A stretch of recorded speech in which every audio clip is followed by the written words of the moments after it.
All right, cool. Cool. Let's move on to playing in the mud. Yeah. And this is all going to be you because I didn't. You didn't get to play. I know that was a bummer. Joe wasn't able to make it. And so I think I'd mentioned last time in this next game, one of my plans was to experiment. Hold on a second. Okay. Sorry, I got to watch my, you know why. You might want to cut this out. Okay, anyway. Sorry, it's good. I wanted to test with Mudsword, undead turning and spell saves. And as it stands, you get a bonus for your race on a type of save, and you get a bonus on your class for a type of save. As written, I noticed last night that a human something has less of a bonus. So currently, the bonuses on your saving throws are a big advantage for demi-humans at the beginning. But I thought the saves were tough. They made several. And even one was a save or die with a penalty. But the player made the save. Penalty at low level? Yeah, and they had to get a 15 on the die, and they rolled a 17. Wow. Mr. Larry's character made it. So anyway, I think the saves, I'm going to stick with the single save, and I didn't modify with ability score. I almost feel like if I modify with ability score, it might be too good, but maybe not. Maybe it'll be fine. So I think when you play, Joe's going to have a group of people that are going to play this scenario again for me at some point. And I think I'm going to let you guys have the ability score modifiers on top of it. Yeah, and see how it runs out. So that was interesting. I thought the rogue I gave them that dirty fighter ability, which was basically 5e advantage, and I used it on the fly. I used disadvantage as well.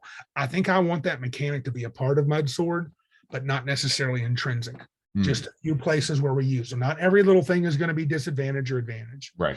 The rogues seem very solid in combat if they had advantage. Though Mr. Larry might argue, he goes, the 3 times I had advantage, I missed every time. He rolled 2 7s one time. Oh, well, yeah. It happens. And the other thing is you can't really base a lot of judgments off of a single round of play. Fighters were solid. Mm-hmm. Very solid. Second level fighters, it's a second level adventure, were very solid, good hitters. No magic users in the party. We had 2 dwarf fighters, a dwarf cleric, and 2 halfling rogues. Wow. The cleric, and it could be because of the design of the adventure, looked pretty tough. Yeah. Jeffrey got a little combo on his cleric with a couple of his miracles, healed some people. Now he was about tapped out, but he did have like 4 or 5 miracle points to start the game. So that's 4 or 5 first level spells, first level miracles. That's pretty juicy. Yes. But I would say because of the party composition, he kind of saved the day a couple of times. It could have got ugly. I think I'm pretty sure I'm going to have to revisit the miracle points. Turning undead was nice, difficult. He made his 1 turn attempt. I think he made 1, and it was fairly challenging, and he made the roll, but it wasn't easy. I think that spell Holy Light I created is really, really good. So I'm not sure. I think I got to do some better writing in my rules. I had a lot of questions. There were only Philip and Jeffrey were the only 2 that had played before, so they just fell right into place. But everybody else was new, and they were really struggling with some of my terminology. So I need to clean that document. But I know it needs cleaning up. I think I can see some clarity there. What else did I see? I would love to have seen a wizard there to see what would have happened. One of the players commented that if I really want a hard experience, we want a tough experience, want life to be gritty and deadly, they suggest I do death at 0. No rolling for rounds to get to people. I'm not sure how I feel about that because I had several people fall. I made my D3 roll. They got to them. Now, what I didn't like was Josh's character one time went down and Jeff went over and healed him. And I wasn't thinking about it, kind of doing the old school. He just popped up and attacked. And I was like, when you go down to 0, should you be able to just, what do you think? Get the healing. And bam, you're ready to go. I was 0 because we're not going below 0. Bam, 7 hit points. Hop up, stabby stab, because he was right by the creature. Well, it depends on what kind of feel you want. If you want Yeah. it to feel more gritty, then you delay their jumping in to some degree. At the very least, following round. Wait till the following round to do anything. Yeah, you can say you're not stunned, you're not at a disadvantage if somebody attacks you, not in the mechanics, but you're not getting a penalty, but you are getting your bearings, maybe. Yeah. I think I kind of like that idea. Lose a round. Next round, you got to lose this round, getting yourself up back in the fight, carefully get back into position, and then you can go next time. Right. So even if you're like, if you go down at the end of the round, then they start at the top and the cleric heals you immediately. You don't get to go round 2. You miss your next turn, and then you start. So you won't go last that round. You get skipped, and you got to wait to go last in the next round. That's what you're telling me, right? Because that would be missing your turn. Because you're not missing your turn if you're character 4 in a 4-person fight. Cleric, bad guy, wizard, or fighter. Wizard goes down. Pow. Cleric goes first next round, heals him. Then the monster goes. Then the fighter goes. Wizard's got to miss his turn, get his bearing. Yes. Yeah. Okay. Yeah. All right. And you mentioned AOE spells. I want to work on that, but that's kind of my report. And I would say concerned about the cleric. Not terribly so, because in the adventure at least, he seemed needed. You played the group at one time that had 2 clerics. That would have been pretty boss. Oh yeah. I think just from hearing it, perhaps scale down on the miracle points. Yeah. And that way, even if you can save someone from death, Mm-hmm. they're out of the fight. If you don't have real healing, they're out of the fight, and then we'll have to. Oh, that's interesting too. So if you get magical healing, maybe if you get brought back up by healing to positive hit points, then you got 1 round of getting your bearings. If you just get your wounds binded, you're out of the fight. That's good. That's good. So you got to wait till the next fight or next scene to get your stuff back together. You got to get back healed up again. And yeah, that's not bad. So we could allow other characters, like your wizard could rush to the rogue's aid to stop him from bleeding out. But if you can't heal him, he's just out of the fight. He's conscious. He's not dead, kind of woozy. He can't fight. That's not bad. Right. I think, what about, I may explore the idea of magic points or the miracle points being just your level. So at level 2, you have 2 instead of your wisdom modifier. Right. Because that would actually have been plenty. And then Jeff would have had more decisions. He had like 10, you know how I have that lay on hands ability the lawgivers had. And I really am feeling like in the game, I'm calling them lawgivers. In priests, they're different. A lot of priests don't have access to magic like the Templar clerics do. And I may in the game end up calling them lawgivers. As the class name?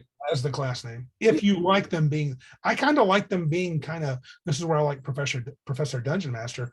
I like them being specific, a thing. So clerics are clerics of Lohas. You say that, but no, that's really what clerics are. They're automatically Lohas.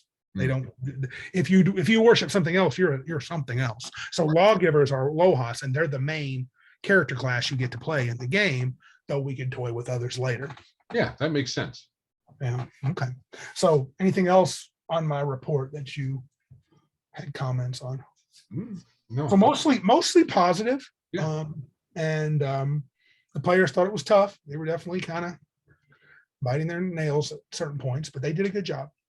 So. I mean, that's really what you want. Yes. You don't want it to be, whatever. Orc, they're gone. We did have a player not choose, especially at low level.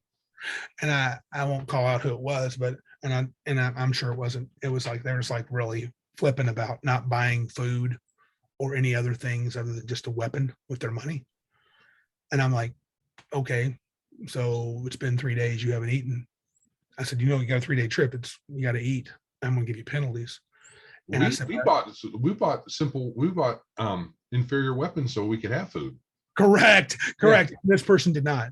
Oh, but luckily this person had the means with the help of an ally to procure some food. Oh, well, that's fine then.